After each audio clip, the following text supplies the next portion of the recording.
Bendecimos a Dios por permitirnos disfrutar de este tiempo, a cada uno de ustedes. Muy buenos días a los alumnos y alumnas que están en clase presencial. Deseo que Dios siga bendiciendo abundantemente sus vidas y también a todos los que están viendo la clase grabada, que espero que en el examen final, que es oral, podamos vernos, ¿no? Vamos a vernos ahí, a saludarnos un ratito para que rindan examen. Así que bueno, me alegra que vamos a poder tener este contacto antes de que termine el año. Bueno, no sin antes recordarles, hermanos, no olviden nuestro culto que tenemos el próximo sábado a las 20 horas, hora argentina, 8 de la noche, diríamos. Están todos cordialmente invitados, pero la idea es que estén toda su familia. La idea es que puedan invitar a su esposo, a su esposa, a sus hijos, a sus padres, a quien ustedes tengan. La idea es que estemos en familia. Les voy a mandar el link de el acceso, el código de acceso, para que ustedes lo puedan repartir con todos sus grupos, a toda la iglesia, pero la idea es que toda la iglesia se pueda conectar ese día con nosotros. Y bueno, juntos demos gracias a Dios, ¿no? A través de este tiempo, un tiempo de gratitud a Dios por el seminario, por nuestras vidas, pues por el aguante que hemos tenido y que Dios ha sido más que bueno para sostenernos en su misericordia. Así es que los invito, hermanos, no va a ser un culto largo, así que bueno, el asado por lo regular se come a las 10 de la noche en Argentina y es un culto que estamos programando una hora, hora 15 a más tardar, porque bueno, sé que todos venimos de actividades del sábado, a veces a la mañana, a la tarde, y a veces uno programa pasar tranqui el sábado a la noche, ¿no es cierto?, con un asadito, pues para los que tienen plata. Para los que no, pues planeamos ver una película en Netflix nada más con los pochoclos. Pero igual, la verdad que nos gustaría mucho que todos estén presentes. Dios quiere y puedan apartar este tiempo y nos podamos ver, saludar, charlar, todo, ¿viste? Conéctense siempre antes, unos 15 minutitos antes, pues como para tener la previa. Saben que las previas siempre son las mejores que las grabadas, así que los invitamos a que puedan conectarse unos 15 minutitos antes, media hora si quieren. Igual, vamos a abrir la plataforma. Así charlamos un poquitito y nos ponemos al día con algunas cosas. ¿Tá? Muy bien. Vamos a continuar entonces con el análisis que estamos teniendo del Evangelio de Marcos y seguimos con estas características. Voy a compartir la pantalla para... Nosotros quedamos en la clase del lunes, perdón, viendo cómo Marcos nos presenta un Jesús profundamente humano, y esto es una novedad, ¿no? Una novedad que después de 30 años aproximadamente de que ha muerto el Señor, se sigue recordando a él en este carácter tan tierno, tan cercano a la gente, tan teniendo actitudes tan propias, ¿no es cierto? Que entiendo que eso quedó en la impronta de la gente, eso quedó en su pensamiento, en su imagen. Y entonces eso lo fueron traspasando, o lo fueron transmitiendo más bien. Y bueno, hasta que el evangelista lo toma, ¿no? Y lo plasma con toda esta certeza. Bueno, hay otra característica que Marco nos plantea como novedad, es que las grandes características que tiene Marcos es que insiste de manera constante insertar detalles en su narración que solo puede venir de alguien que pudo estar allí, ¿verdad? A veces cuando uno narra algo de lo cual no ha sido testigo ocular, uno no percibe, ¿no? Uno no huele, no siente, no oye, no gusta. Es decir, no están nuestros sentidos allí, ¿no es cierto?, como para registrar todo lo que está pasando en la escena.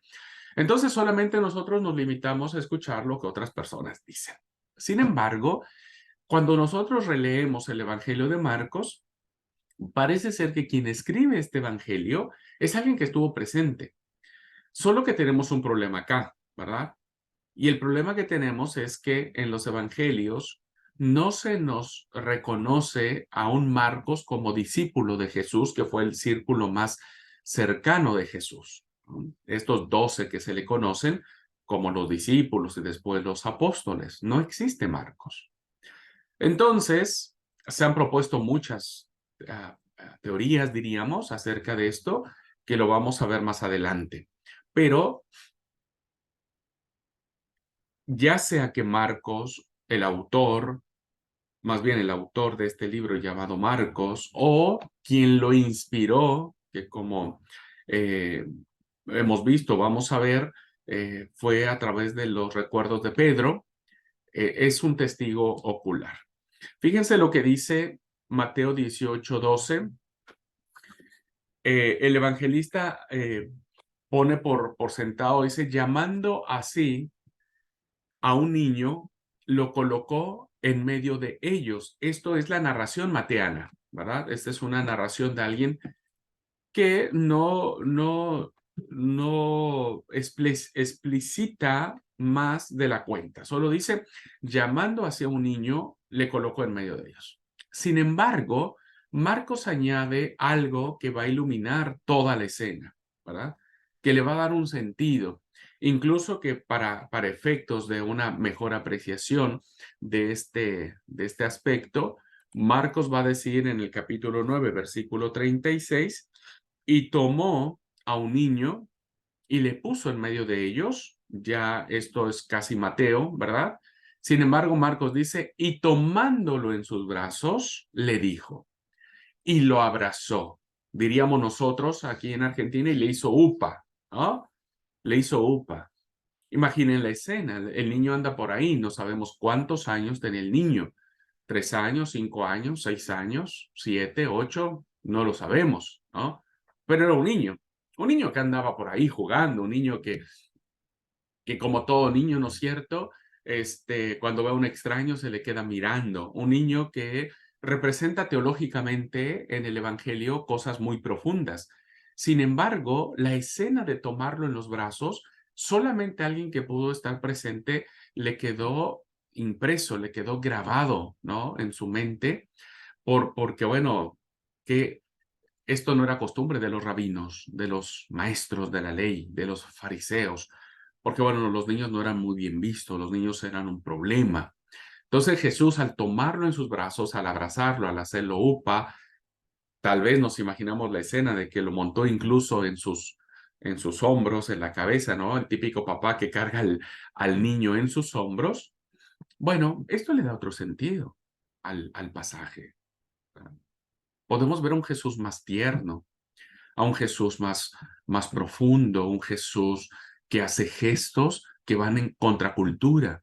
Y bueno, ahí tenemos un montón para reflexionar, ¿no? Y para profundizar mucho más en la humanidad de Jesús o en el carácter de Jesús. Pero eso no lo vemos en Mateo, ¿no? Lo descubrimos gracias a Marcos. Hay otro ejemplo que nos coloca en esta situación en cuanto a la multiplicación de los panes y de los peces. Los evangelistas que narran este pasaje no hacen notar una de las características que solo Marcos lo hace, lo percibe.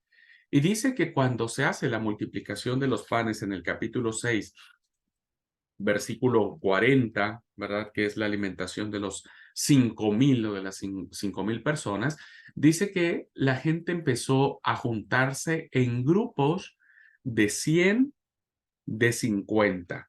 Dice el versículo 40, y se recostaron por grupos de 100 en 100 y de 50 en 50.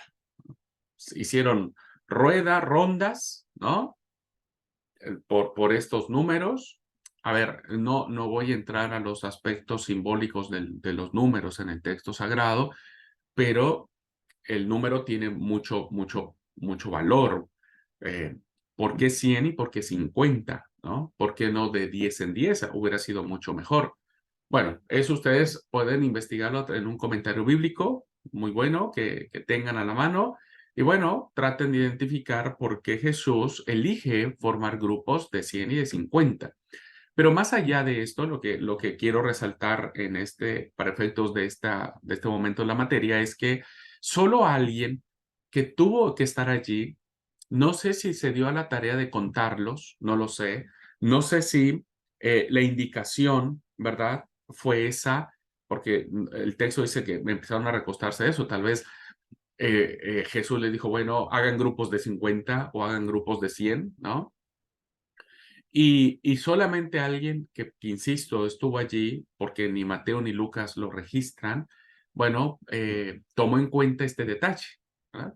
Este detalle, que puede ser peccata minuta o puede ser algo sin sentido, sin embargo, le da otra perspectiva. Imaginen la escena, el campo abierto, son 5,000 personas. ¿Cuántos grupos de 100 tuvieron que haberse formado? ¿Cuántos grupos de 50?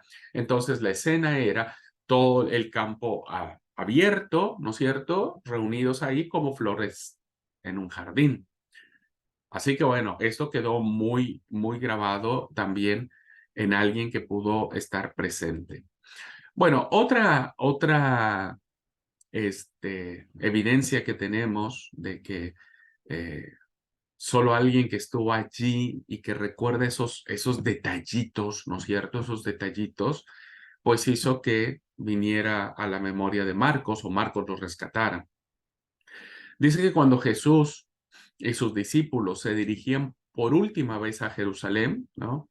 Solo Marcos nos dice, según el capítulo 10, versículo 32, dice, iban por el camino subiendo a Jerusalén y Jesús iba delante de ellos.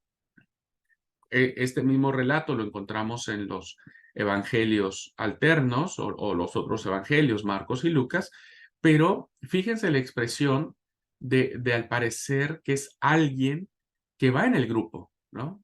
Que va en el grupo y que ve que el que se adelanta del grupo, el que va a la delantera, no sé si les ha pasado cuando uno va a una excursión con un grupo de amigos, hay uno que va a la delantera y uno lo percibe, ¿no? Y uno como que lo va siguiendo, uno o uno le dice, che, esperarnos un poco, che, no te adelantes tanto, etcétera.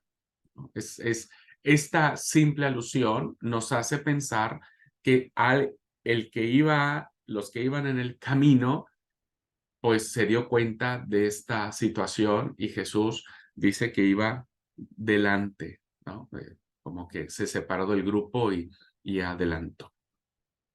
Otro ejemplo también que encontramos de entender que Marcos o tiene una fuente muy buena que fue testigo ocular o él mismo fue un testigo ocular eh, de esto, porque bueno, solo en su evangelio hay estos detalles.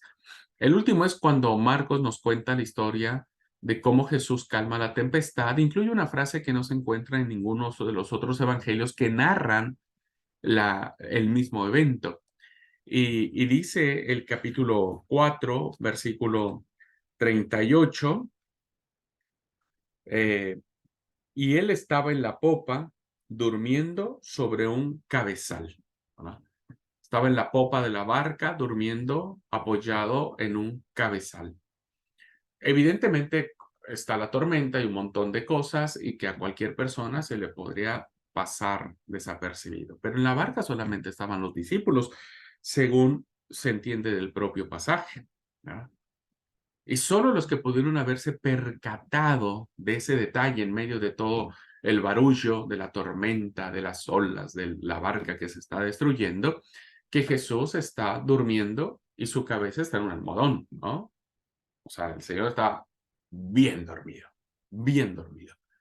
De esos sueños tan profundos que todos tenemos, viste, que aunque te pase una locomotora por encima, ni te despertas, ni sabes qué pasó. Bueno, el Señor estaba tan cansado que terminó rendido, pero este detalle, ¿no? De que estaba su cabeza en un almohadón, pues hace pensar que alguien vio esa escena y la quedó muy grabada, ¿verdad? Y la comparte en el Evangelio de Marcos. Estos detalles le dan otro sentido al texto, ¿verdad? Le dan otro sentido al texto. Jesús tuvo en el último ejemplo en la oportunidad de decir, che, yo voy a tirarme un ratito, no me molesten, avísenme cuando lleguemos. Y vemos a un Jesús que anduvo buscando por todos lados un cabezal, ¿no? Un almohadón. Che, ya, yo no puedo dormir, es como yo no puedo dormir sin almohada. Entonces anduvo buscando por toda la barca un cabezal. La encontró, dijo, listo, me la llevó, se acostó, puso la cabeza en el cabezal y se perdió. Estos detalles nos dejan y nos permiten saborear de una manera diferente al Señor Jesucristo, ¿verdad? Y eso se lo debemos gracias al Evangelio de Marcos. Fíjense que estos detalles no los percibimos cuando no los cotejamos con los otros sinópticos, que hacen que cada evangelio sinóptico sea diferente y sea enriquecedor, y que cada autor de estos evangelios tenga una intención histórica, perdón, y teológica. No olviden eso, ¿no? Pregunta de examen, porque es muy importante. Los autores bíblicos tenían intenciones al escribir, propósitos al escribir sus evangelios, tanto históricamente, porque están presentando un Jesús de carne y hueso, pero también teológicamente, porque hay varios elementos aquí muy interesantes, ¿no? Muy interesantes. Eh, Incluso cuando ustedes van al relato de la tentación de Jesús en el desierto, esto se los dejo de tarea para que ustedes lo investiguen en un comentario. Cuando vemos nosotros ¿cómo se llama? El relato de que según Marcos el Espíritu lo aventó al Señor al desierto, Marcos es el único evangelista que nos dice algo muy interesante, que no aparece en los otros y que tiene que tener tiene un contexto teológico, ¿verdad? Tiene una intención teológica. Así que si ustedes ven el capítulo 1 de Marcos, ¿verdad? Cuando habla de la tentación de Jesús, que por cierto es re chiquitito, el evento no está desarrollado como en los otros evangelios, dice, y luego el Espíritu le impulsó al desierto, ¿verdad? Lo lanzó al desierto. Marcos no nos dice nada de que convierte estas piedras en pan, tirate del pináculo, adorame, Satanás, escrito está, nada, nada, nada. Eso no lo dice Marcos, no lo sabemos por Marcos, ¿no? Pero lo que sí sabemos por Marcos es que en el versículo 13 dice, y estuvo allí en el desierto 40 días. ¿Por qué 40 días? ¿No? Porque tiene una connotación teológica, ¿verdad? El 40 en la Biblia es de gran significado, ¿no? ¿Cuántos días caminó Elías para llegar al Horeb? 40 días. ¿Cuántos años caminó Egipto en el desierto? 40 años. ¿Cuántos días estuvo Jesús en la tierra dando evidencia de que resucitó? 40 días. El 40 es fundamental, ¿no? El 40 es parte importante. Entonces, ¿por qué Marcos nos dice que Jesús estaba en el desierto 40, ¿no? Interesante. Eh, bueno, ustedes investiguen. Dice, y luego, y era tentado por Satanás, ¿no? Acá Marcos le da otro nombre que Mateo le da. Mateo dice, si ustedes ven el paralelo, para referirse al mal o a quien está tentando al Señor, dice, y vino a él el tentador, ¿no? Y vino a él el tentador. Así lo llama y le llama diablo, ¿verdad? Le llama diablo. Para Marcos es Satanás, ¿verdad? Vean ustedes la denominación que con lo que se uno en aquel tiempo podía referirse a, al concepto del mal, ¿verdad? Y Marcos lo llama Satanás. ¿Por qué Satanás? ¿No? ¿Qué significa Satanás en el texto bíblico? ¿No? Y por qué para el mal o lo que va a tentar al Señor lo llama Satanás y Mateo lo llama el diablo. Son dos connotaciones diferentes. Y finalmente dice, y estaba con las fieras, ¿verdad? Y estaba con las fieras. Qué interesante este dato, se los dejo allí, ¿verdad? Para que ustedes investiguen por qué Marcos es el único que nos habla de las fieras. Y eso, cuando hablamos de las tentaciones de Jesús, ni lo percibimos, ni lo percatamos. Pero ¿por qué Marcos le quiso decir a su comunidad que en el desierto Jesús estaba con animales salvajes, con animales inhóspitos, con animales que viven en lugares inhóspitos? ¿Qué animales eran? ¿Por qué los animales? ¿Qué significaban estas fieras peligrosas? ¿No? Interesante este dato. Así que bueno, investiguenlo y en algún otro momento lo podemos charlar. Así que bueno, Marcos, ¿no? Nos dice cosas interesantes que otro evangelista no nos comenta. Bueno, otra cosa que encontramos de la característica del Evangelio es que Marcos es muy realista, muy crudo, diríamos. Dice las cosas como las veo, como la he escuchado, sin pulirlas. Y su sencillez en esta forma tan fluida que tiene de narrar los acontecimientos, lo vemos en su estilo griego. Esto tiene que ver mucho con lo que observó Mario en la clase anterior con la que charlamos, ¿no? Que el estilo de Marcos es un estilo no elaborado, no está pulido cuidadosamente, porque cuenta las historias como las contaría un niño, ¿verdad? Es un evangelista que tiene este candor que tienen los niños cuando vos le contás una historia, ¿verdad? Y entonces siempre, y vino lo siguiente, y salió el lobo, y llegó el conejo, y, ¿no? Porque añade cosas y las conecta sencillamente con la palabra ahí. Por ejemplo, en el capítulo 3 el Evangelio, ¿verdad? Si ustedes se centran en el capítulo 3, hay 34 frases u oraciones detrás de la otra que lleva la palabra y sigue y está seguida por un verbo. Entonces, por ejemplo, en el capítulo 3 dice, otra vez entró Jesús en la sinagoga y había allí un hombre y le acechaban y les dijo, y él extendió la mano y la mano fue restaurada y salidos los fariseos y de Judea y le siguió y de los alrededores y de Sidón y le dijo a sus discípulos y los espíritus inmundos al verle y daban voces y llamó así a los que quiso y vinieron a él y estableció a 12 y que tuviesen autoridad ¿viste? Es la manera con la que un chico impaciente contaría su historia. Y esta palabra conectora nos hace ver que no hay una, ¿viste? Cuando uno dice, bueno, voy a usar un sinónimo. Ustedes, por ejemplo, cuando escriben un documento, un trabajo, no se han percatado, pero muchos usan el queísmo, ¿no? Yo soy uno de ellos. Los queísmos, ¿verdad? Los queísmos son aquellos cuando ustedes escriben mucho el qué, ¿verdad? El qué. Revisen algunos de sus escritos anteriores de algún trabajo y vean. Hay otros nombres cuando alguien usa mucho la I, cuando alguien usa, yo solo recuerdo ahora el queísmo, pero hay otras deficiencias que cuando alguien escribe, ¿verdad? No usa sinónimos, no hace una sintaxis correcta, no echa mano de la gramática. Y bueno, en el caso de Marcos está de la misma manera, ¿no?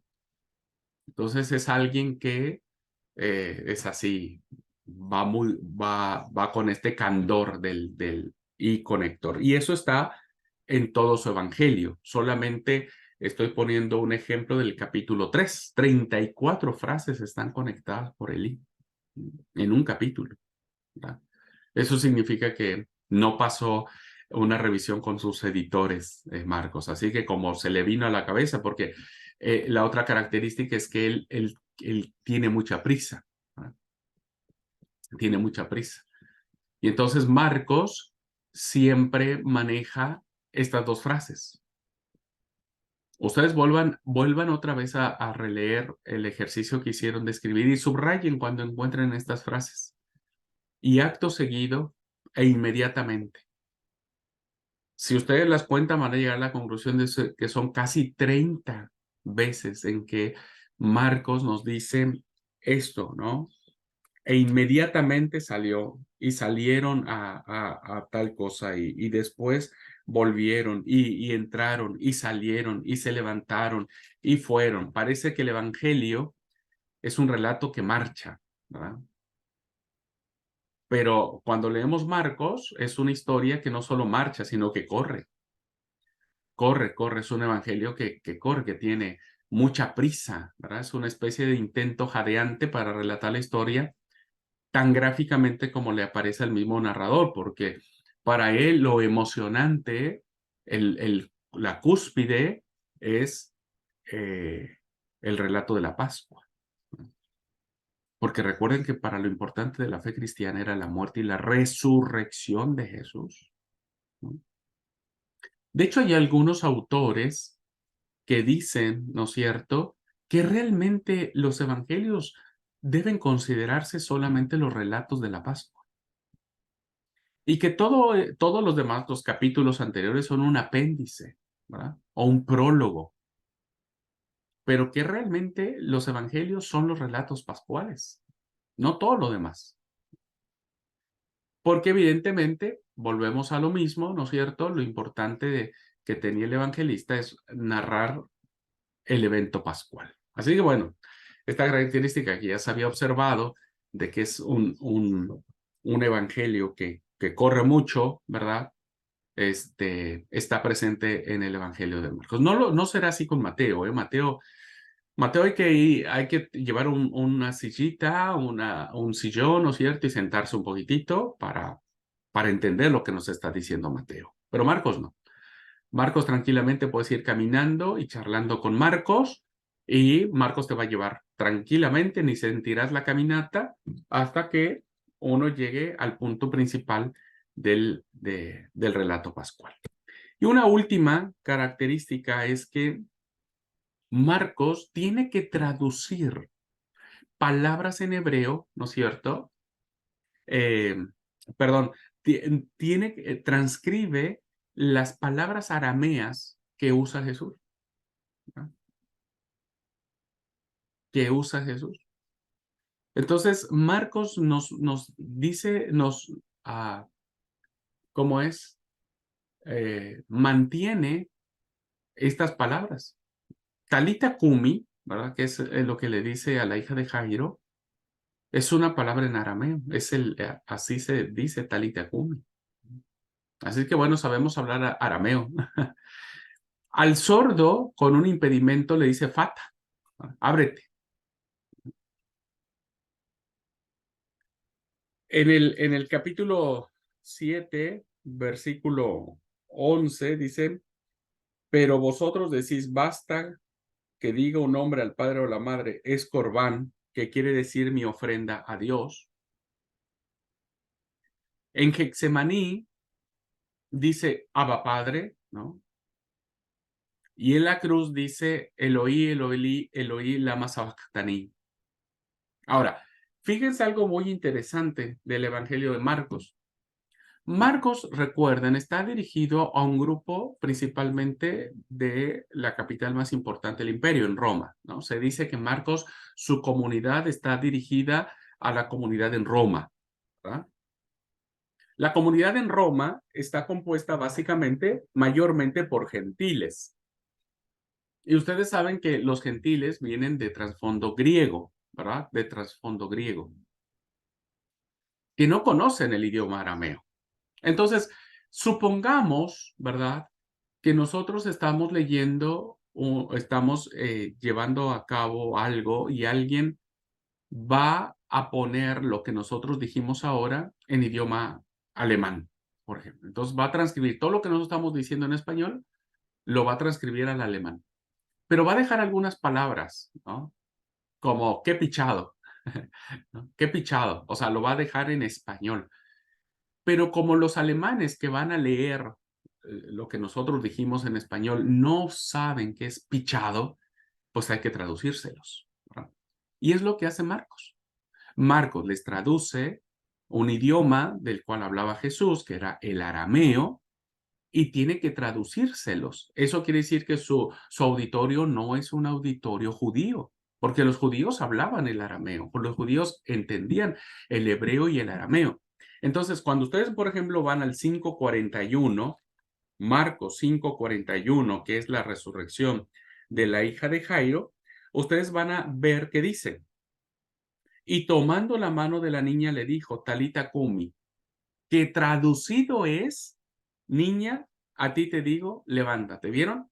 Tuvo que traducir el redactor. Si no, sus oyentes ni iban a saber qué dijo. Nosotros menos, ¿no? Ahora nosotros menos, pero el autor tuvo todo el cuidado para que sus oyentes entendieran. Lo mismo sucede en el 7:34, en la sanación del sordo mudo, que dice el versículo 34, y levantando los ojos al cielo, gimió y le dijo, Efata, que traducido es, sea abierto o ábrete, ¿no? Entonces esta palabra en arameo tuvo que haber sido traducida. Lo mismo lo vimos ahora en Corbán, que es el 7:11, que dicen, basta que diga un nombre al padre o a la madre, es Corbán. Anda a saber si nosotros decimos, es Corbán. ¿Y qué es eso? No tengo ni idea. Yo no sé hablar arameo. Bueno, gracias Marcos, gracias Marcos por traducirnos y dice que traducido es mi ofrenda a Dios. Ah, ahora entendemos. Pero qué interesante que Marcos deja esas palabras. ¿No le era más fácil colocar la traducción y nos ahorramos? Pero este es otro detalle interesante, ¿verdad? ¿Por qué Marcos deja? Cuando dice Elohim, Elohim, lama sabachthani, que encontramos en el capítulo 34. Si nosotros escuchamos esas palabras, la verdad es que no entenderíamos qué realmente significan, ¿verdad?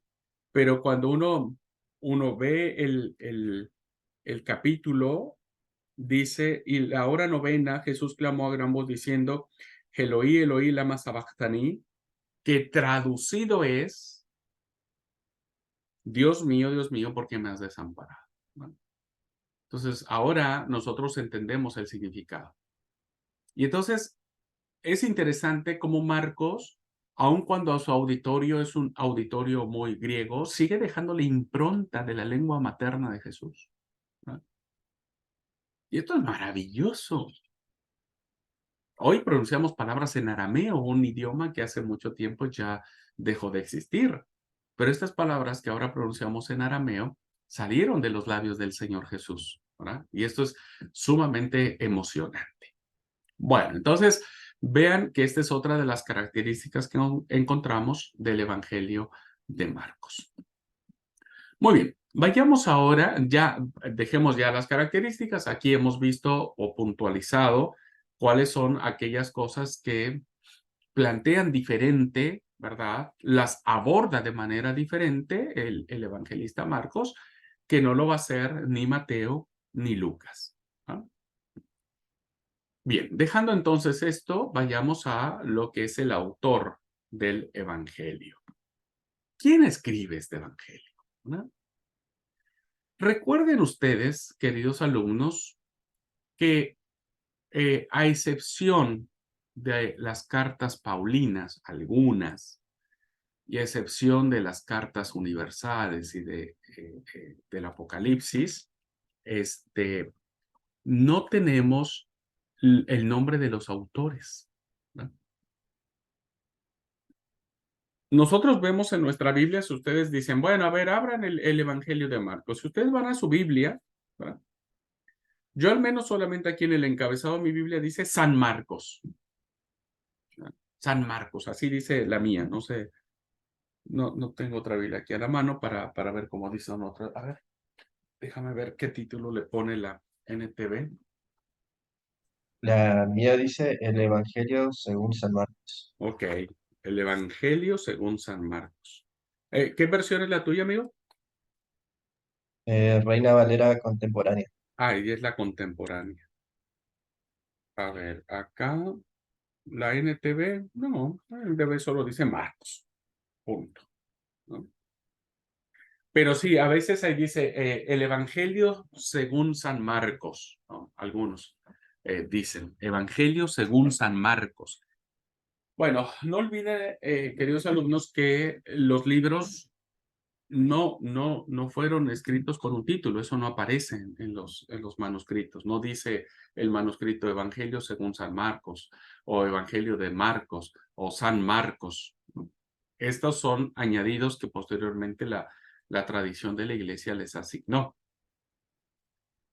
Así que, ¿por qué le decimos Marcos a este evangelio? Y la respuesta puede ser, pues, porque lo escribió Marcos.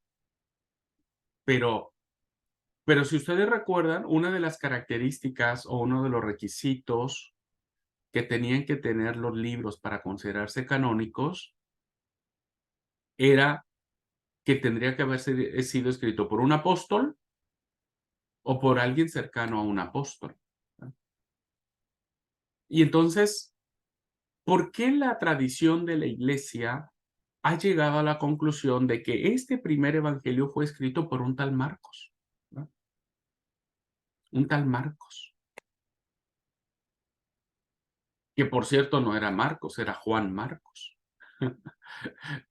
Si llegamos a la conclusión de que es ese Juan Marcos del que vamos a hablar ahora, entonces sería el evangelio según San Juan Marcos, ¿no? ¿Por qué llegamos a esta conclusión? Insisto, el título, el título de los evangelios no son, no tenemos el nombre del autor. Cuando, por ejemplo, vemos la carta de Pablo a los Gálatas, ahí vemos claramente, dice de Gálatas, dice, yo, Pablo, escribo con letras grandototas de mi propia mano esta carta. Bueno, ahí sabemos que quien escribió esa carta fue un hombre llamado Pablo, pero en el caso de los evangelios no lo tenemos. No hay ninguna parte de Marcos, ni de Mateo, ni de Lucas que diga, este evangelio fue escrito por Marcos, o por Mateo, por Lucas. Bueno, vayamos a indagar un poco al respecto. ¿Cómo llegamos a esta conclusión? La obra llamada Segundo Evangelio en el orden del canon, porque el primero es Mateo y luego Marcos, no tiene firma, ¿verdad? No está rubricado por nadie.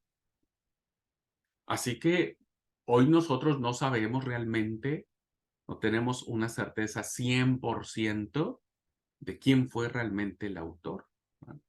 Sobre todo porque, como vamos a ver, Marcos tiene dos finales, un final corto y un final largo, ¿no? Y el final largo ya es eh, este, una glosa que se le llama, ¿verdad? Es una glosa, el final largo de Marcos. Es decir, alguien mucho tiempo después lo añadió, ¿verdad?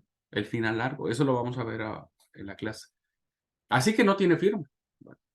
El título, según Marcos, es relativamente tardío. Ahora, fíjense cómo algunos títulos de Biblias antiguas o principalmente la Reina Valera manejaba estos títulos, ¿no? Evangelio según.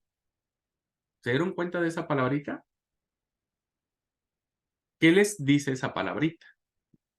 Según Marcos. O sea, dicen que fue Marcos, no sabemos si fue Marcos, pero la mayoría dice que según él lo escribió. Ya desde esa denominación que tenemos en nuestras Biblias, pues nos hace pensar que este título no es propio de la obra. Segundo, Marcos es un nombre romano, ¿no? Romano. Y es muy común el nombre de Marcos, ¿verdad? Es como, no sé, hoy hay un montón de José, Marías, ¿no? Que es como un nombre muy, muy común. Entonces, no hay un solo Marcos en la Biblia, hay un montón de Marcos. Entonces, ¿qué Marcos es el que escribió este evangelio? Por eso, la expresión que los biblistas le han colocado a nuestras Biblias que dicen según San Marcos. Algunos ya no le ponen San Marcos como afirmando que es Marcos quien lo escribió. Pero durante muchos siglos se vino trayendo esta denominación de según Mateo, según Lucas, según San Juan, ¿no? Ese según, entonces, no nos da a nosotros la certeza 100% quién es el autor del libro, pero sí nos da una alta probabilidad de saber cómo se llega a la conclusión de que Marcos es quien escribe este evangelio, ¿no? Bueno, vamos allá. Primero tendríamos que irnos entonces a lo más remoto. ¿Qué es de donde surge esta idea de que un tal Marcos haya escrito este evangelio? Entonces tenemos el testimonio de Papías. Papías es uno de los padres de la iglesia, diríamos, ¿no es cierto? Es uno de los líderes post-apostólicos. Los apóstoles murieron y evidentemente tuvieron que surgir otros líderes que siguieran la tradición. Bueno, uno de ellos se llama Papías. ¿Ah? Y Papías establece en un escrito, en un testimonio suyo, y le atribuye a Marcos este evangelio, ¿no? Y a partir de ahí empieza la tradición. Bueno, Papías era un obispo de Hierápolis de Frigia. Otro padre de la iglesia lo llama Irineo, lo llamaría el varón antiguo, es decir, que pertenece a otra generación y que debe ser escuchado con veneración. O sea, Papías llegó a un nivel muy importante dentro de la tradición de la iglesia cristiana en los primeros, a finales del primer siglo, principios del siglo segundo. Entonces Papías era muy confiable, era alguien muy cercano, ¿no?, a la tradición cristiana y a la tradición de los apóstoles. Entonces él escribe lo siguiente. Eh, esta cita que aparece aquí, entrecomillada, se la debemos gracias al gran historiador eclesiástico Eusebio de Cesarea, que él es un historiador del siglo IV, ¿ok? Eusebio de Cesarea es un historiador del siglo IV. Le debemos a él muchas cosas. Yo creo que ya ustedes han escuchado hablar de Eusebio y bueno, tiene puntos a favor, puntos en contra, no importa, pero Eusebio de Cesarea es un referente muy interesante porque es el historiador de la iglesia. A él le debemos, su libro es maravilloso, está por ahí, que lo tengo, la historia de la iglesia, apasionante su lectura, ¿verdad? Quien quiera conocer cómo inició todo esto en ojos de un historiador del siglo IV, compren el libro de Eusebio de Cesarea, Historia de la Iglesia se llama, ¿verdad? Historia de la Iglesia. A quienes les gusta la historia, es altamente recomendable. Altamente recomendable. Bueno, Eusebio de Cesarea recoge una cita de Papías que lo fecha, fíjense, a principios del siglo segundo, muy cercanito, muy cerquita ahí, ¿viste? Si nosotros consideramos que Marcos, ponele, fue escrito en el 60, en el año 60, para el 110 tenemos 50 años de diferencia. No es nada realmente, ¿verdad?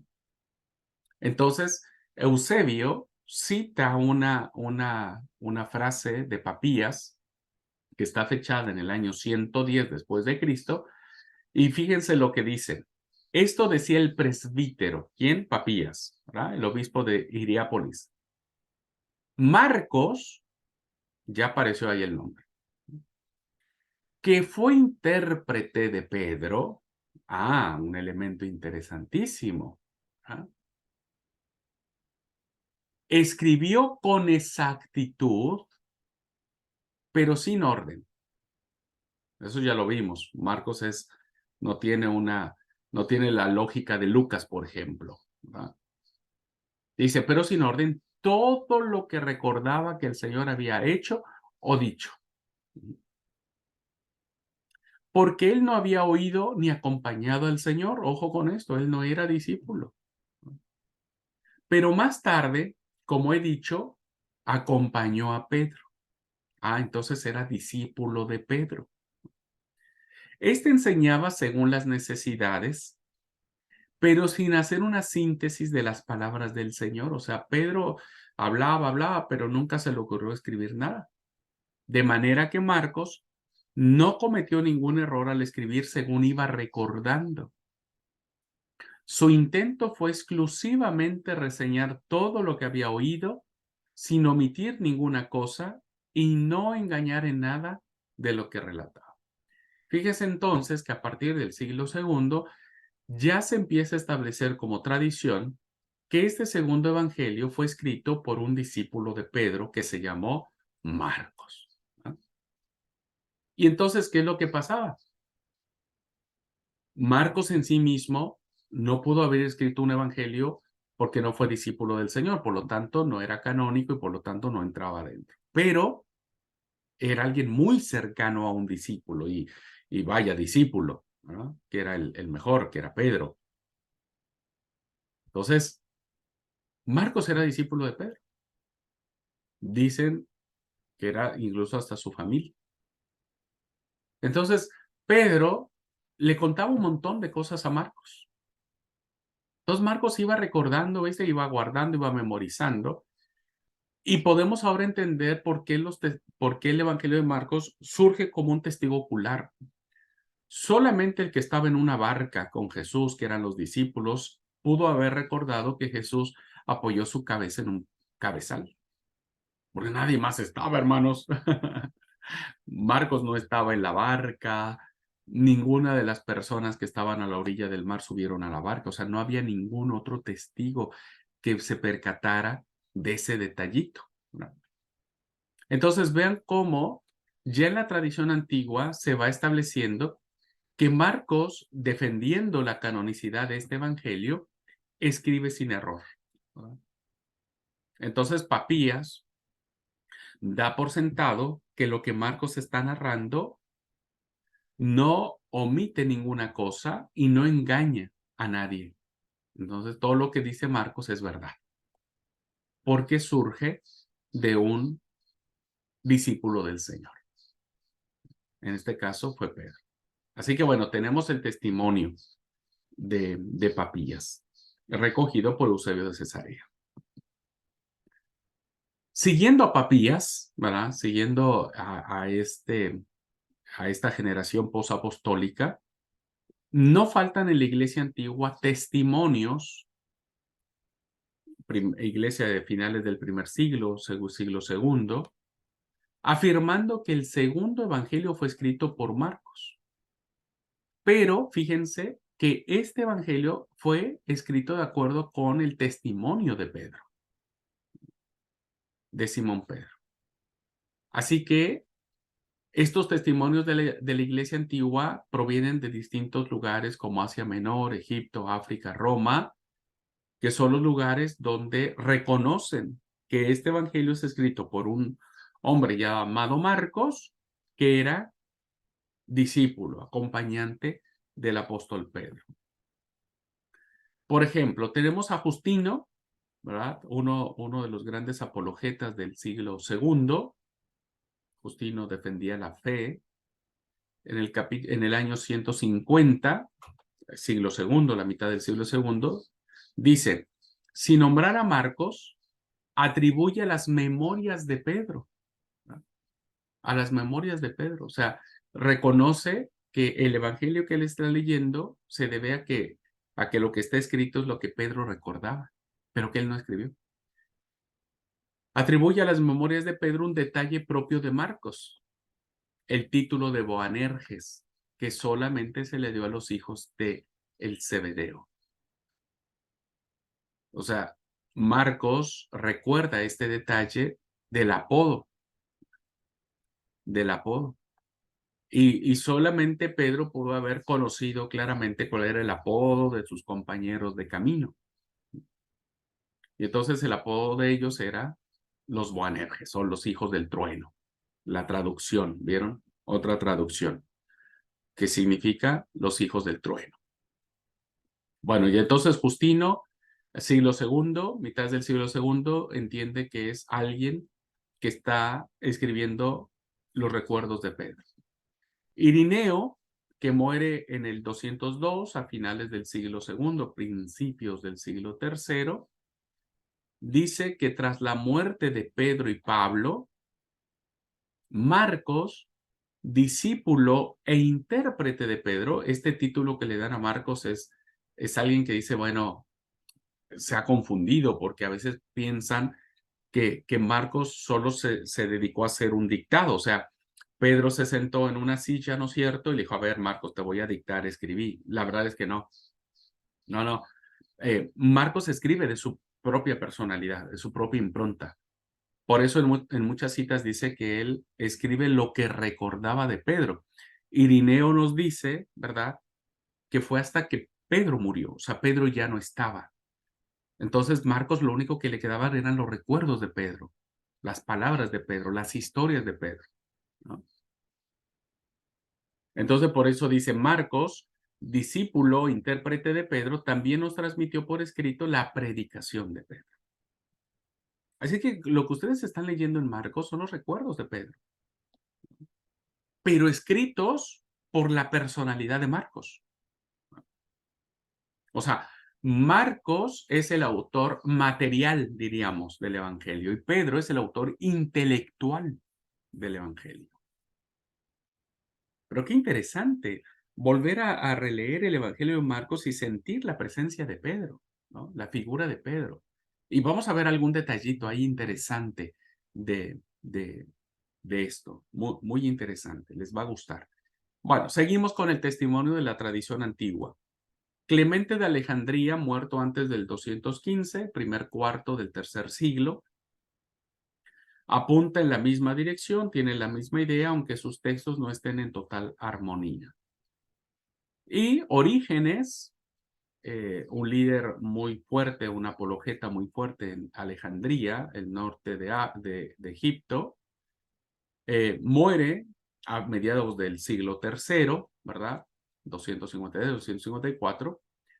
Coloca él en el segundo puesto el Evangelio según Marcos, compuesto según le había enseñado Pedro. Estos dos segúnes, volvemos otra vez a esta idea de que los libros no estaban rubricados, ¿no? Estos evangelios no tenían firma.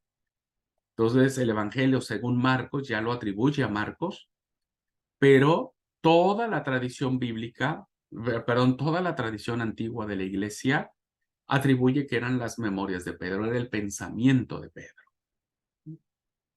Y bueno, si esto fuera así, pues ahora nosotros podemos ver por qué Marcos presenta un Jesús tan humano, tan cercano, tan propio, ¿no? Con todas las características que nosotros ya hemos visto.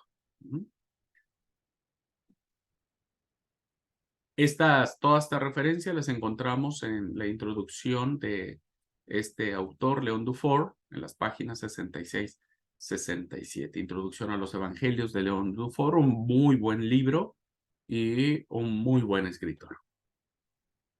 Voy a ver, creo que sí lo tengo en digital, así es que lo voy a subir también a la plataforma. Acuérdenme, por favor, de buscar a León Dufour y subirlo a la plataforma para que lo tengan. Creo también tener el de la historia eclesiástica, por si quieren tenerlo ahí o quieren comprarlo, pues también de Eusebio de Cesarea. Voy a ver si lo tengo, no estoy recordando, pero si lo tengo lo voy a subir. Solo acuérdenme, por favor. Y así que quien le guste la historia, es un libro obligadísimo para leer, ¿verdad? Obligadísimo para leer. Bien, a ver, ¿a qué hora son? 10:10.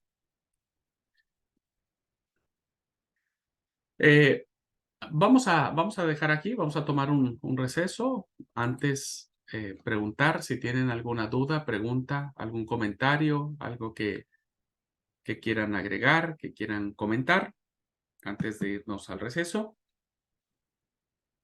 Si vamos bien o no, se va entendiendo o no. Re interesante esos datos todos. Me gusta lo de los libros esos. Si los pone, los voy a leer. Sí, es un libro Deben ser bien caros. y no sé cuánto saldría el de Eusebio de Cesarea, que es este. Bueno, es que la verdad, yo ahora estoy leyendo este libro que es buenísimo. Bueno, esto es solamente para quienes estén interesados en los escritos cristianos que que caminaron paralelamente a los escritos del Nuevo Testamento.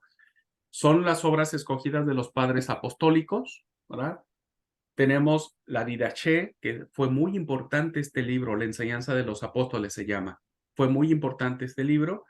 Cartas de Clemente, Clemente también, Ignacio de Antioquía el mártir, carta de martirio de Policarpo, cartas de Bernabé, cartas de Diogeneto, fragmentos de Papías y el pastor de Hermas. El pastor de Hermas, quiero decirles incluso que estaba a punto de entrar al canon, pero por algún detalle no entró al canon.